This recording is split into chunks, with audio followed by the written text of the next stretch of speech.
Hello and welcome to Analog Insights. In today's episode, I take a closer look at the Canon Demi EE17, which is a 35mm half-frame camera introduced in 1966.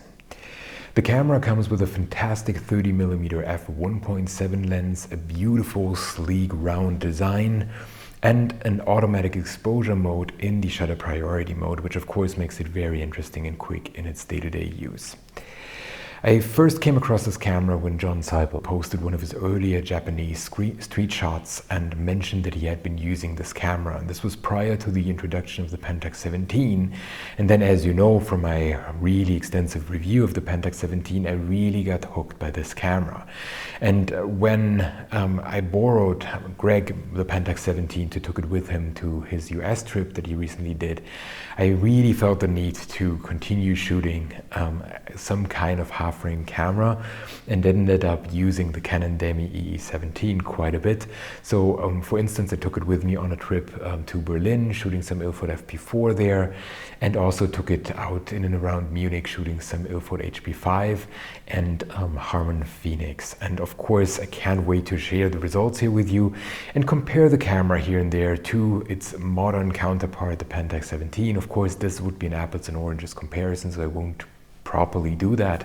And yet there are certain things that you can compare and that I found interesting to kind of mention, seeing the large distance in terms of the release date between these two cameras, and yet there are quite some similarities if you take a closer look. So without further ado, let's dive in there and get hands-on with the Canon Demi EE17.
So what about the features, design, and build quality?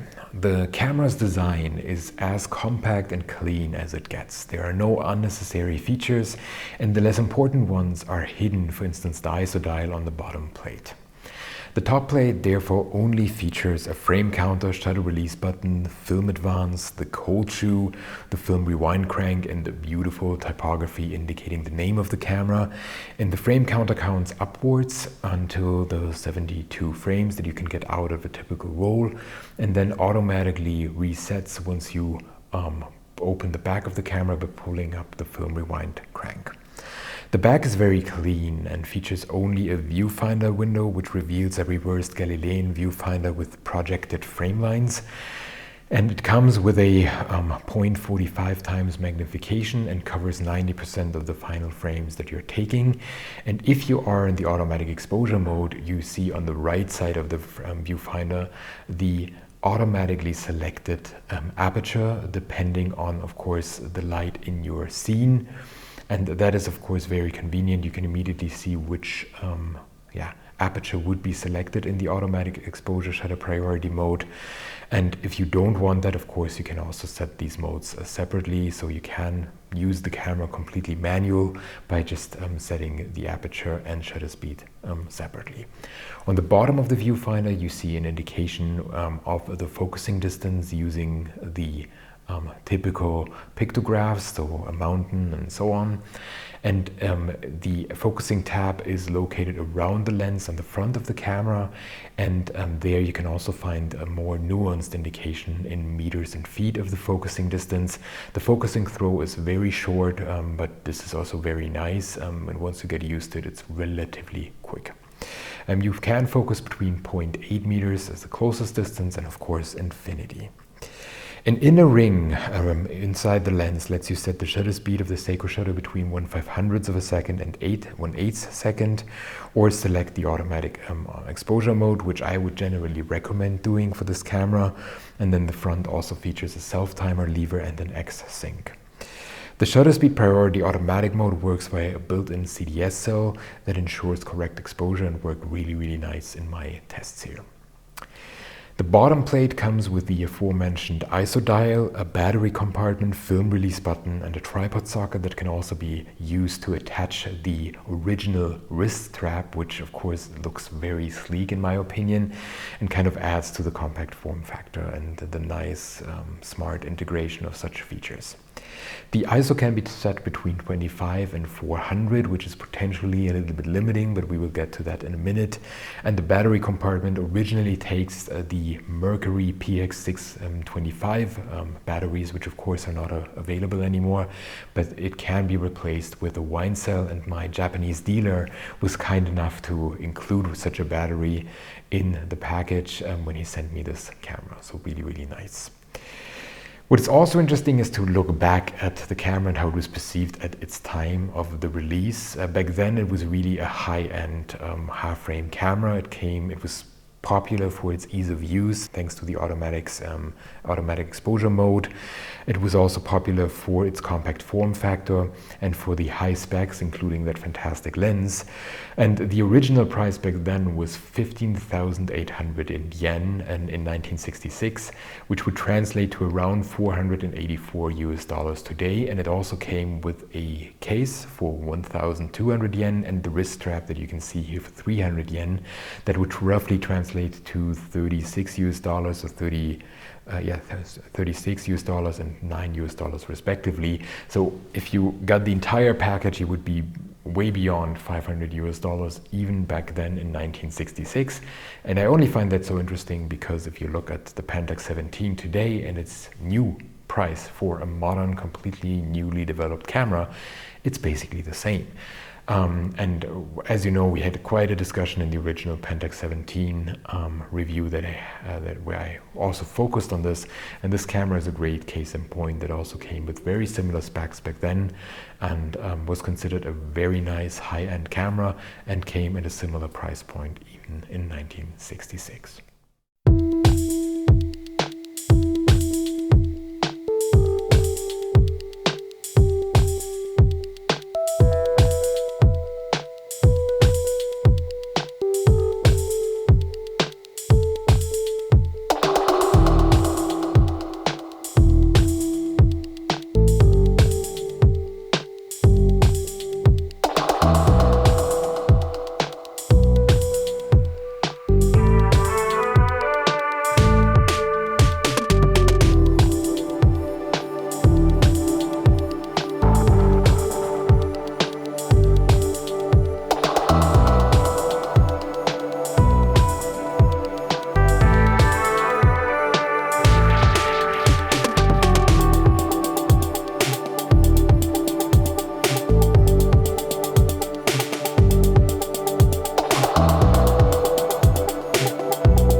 So what about the optical quality and results? The camera comes with an excellent 30mm f1.7 lens that consists of 6 elements in 4 groups and was made by Canon. The 30mm focal length on a half-frame camera translates to roughly 55mm on a traditional full-frame 35mm camera, and that focal length is of course well suited for capturing day-to-day activities around family and friends, to capture street shots, capture the scenery while traveling and so on. So it's an ideal lens for such a half-frame travel camera, and such a compact one at that. And I really enjoyed the results that I got out of it. I found the images were incredibly sharp across the entire frame. That even worked when shot wide open, but the results significantly improved one stop down to f5.6. The lens even produces a pleasing bokeh at closer distances, and a really beautiful foreground to background separation. Even again at wider apertures, you get a beautiful pleasing bokeh and no busyness in the frame. So really nice. And the only thing is that due to the zone focusing and kind of the guessing the distance, some of your images might not be as tack sharp as they would usually be if you have a rangefinder. So it's really a little bit of a guessing game, and since the focusing throw is relatively short on the camera, and at least sometimes happened to me that I needed a moment longer, and also found myself double checking the exact distance on the meters and feet scale around the lens instead of only relying on the pictographs in the viewfinder. Of course, you can memorize what the distances are, but then of course you have an automatically selected aperture typically if you use the automatic mode, and that means that your depth of field will be different depending on what is chosen, and that, at least in me, created that feeling of I really want to make sure that I accurately focus. So I double checked and sometimes even measured the distance to my subject to really be sure. If you're working in infinity and similar ranges, of course it doesn't matter so much, but for closer distances, portraits, details on the street and so on, it really matters. And then of course it's important to get the focus right. And what I found interesting is the sharpness and quality that the images had, even when shooting film stock like an HP5 rated at ISO 400, that naturally produces a little bit more grain and has more of a structure in the images. I found it very hard to see the difference between these half-frame images that I captured here, for instance, during the soccer match, and a 35mm full-frame camera also being shot with HP5. It's very difficult to see the difference, in my opinion, and I found it interesting that you can really make use of the rougher grain structures as well and get really nice results out of it. So overall, I was incredibly blown away by the quality of this lens and how well it stands up to today's quality standards. As a lens that was first introduced in 1966, I think it really aged well and still produces fantastic results, even on a half-frame format.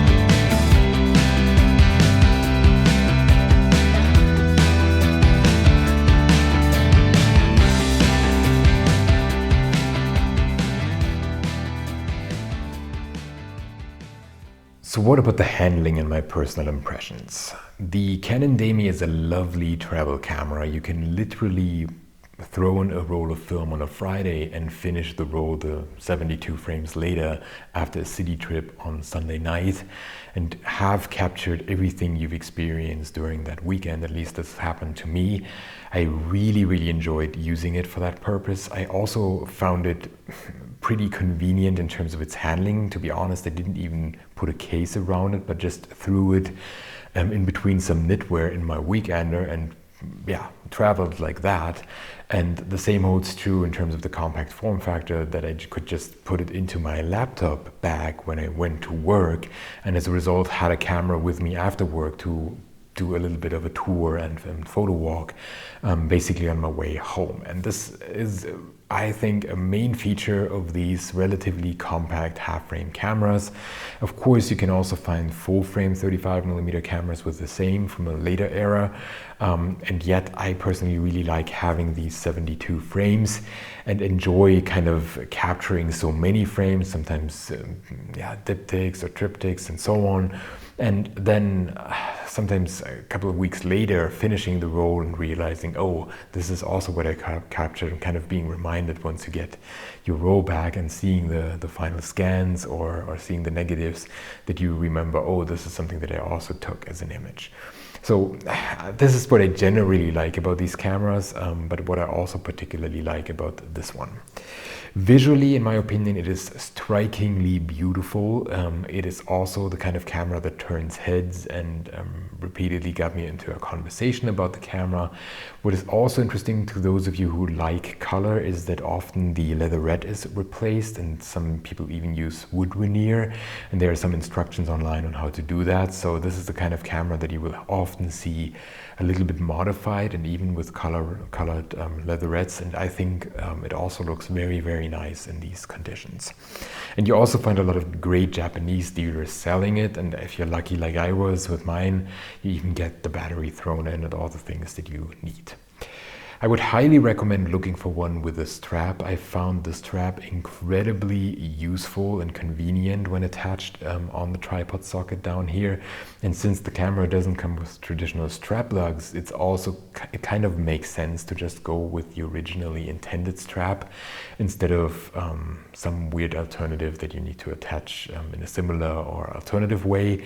So I personally really, really liked it. It also feels high quality. It doesn't hurt when carrying it and so on.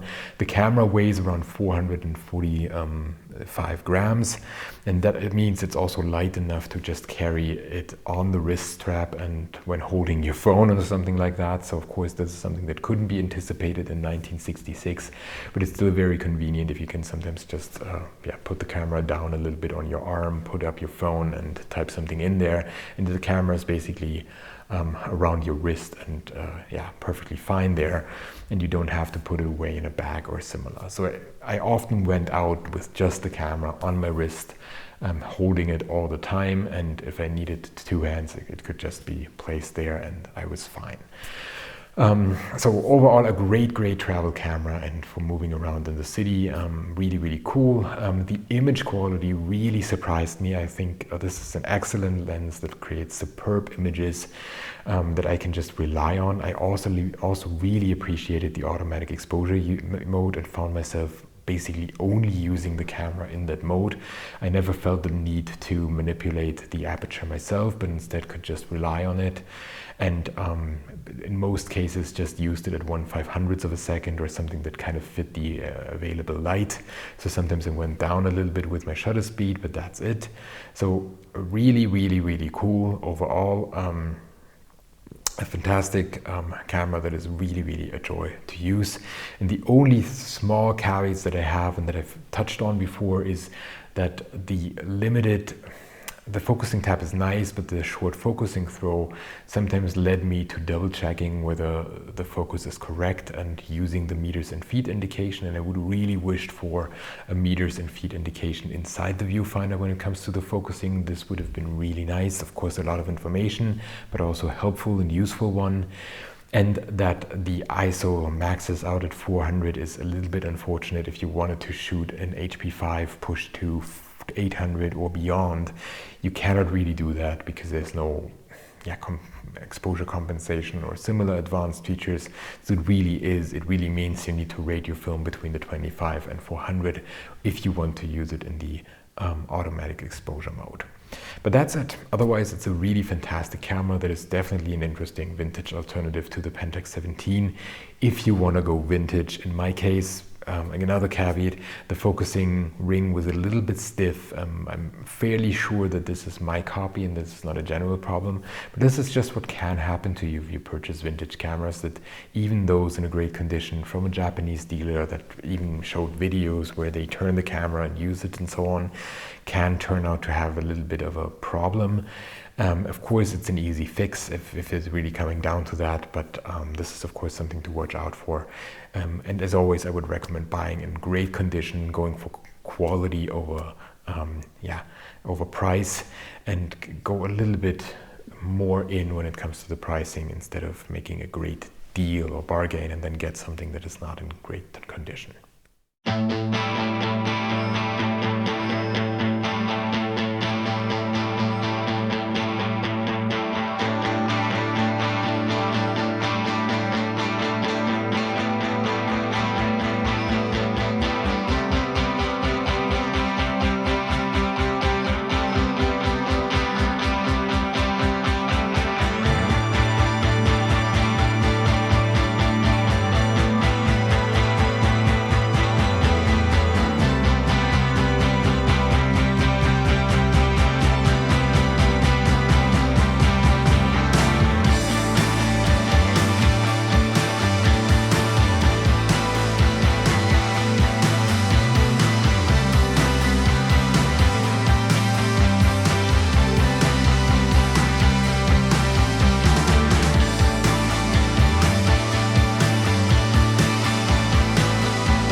So, thank you very much for watching. I hope you enjoyed this episode of Analog Insights and my review of the Canon Demi EE17. It is certainly an interesting vintage alternative to the modern Pentax 17. It's an apples and oranges comparison. You cannot compare these two. And yet what I found striking is the amazing image quality that I got out of this camera from 1966. Fantastic lens, a beautiful built-in automatic exposure mode that is really reliable, fantastic design. But of course there are major differences between these two cameras in terms of the manufacturing quality, the manufacturing processes, the resulting weight of the cameras. So the Pentax 17 is significantly lighter, comes with significantly more features, exposure compensation, different modes and so on. Instead of a stepless focusing, you have these steps and so on that make it a little bit easier, a significantly more advanced viewfinder and so on. So as I said, they cannot be compared. But if you are looking for a vintage alternative to the Pentax 17 and want something that is that has a lot of character and has a lot of soul and is a camera that still lives up to today's quality standards in terms of images, then I can highly recommend you take a look at the Canon Demi EE17. It is a beautiful camera. It doesn't live up to the Pentax 17 but in many ways it doesn't, but the images it produces are really, really nice. And if you buy one, go for one with the original hand or wrist strap. It is a beautiful, nice combination that will turn some heads and looks strikingly beautiful. If you enjoyed this video, please remember to like it and maybe even share it with your friends. And if you want to see more videos like this, please subscribe to our channel. Jules, Greg and I really appreciate each and every subscriber coming our way. So thanks for watching. I hope to see you soon. Bye.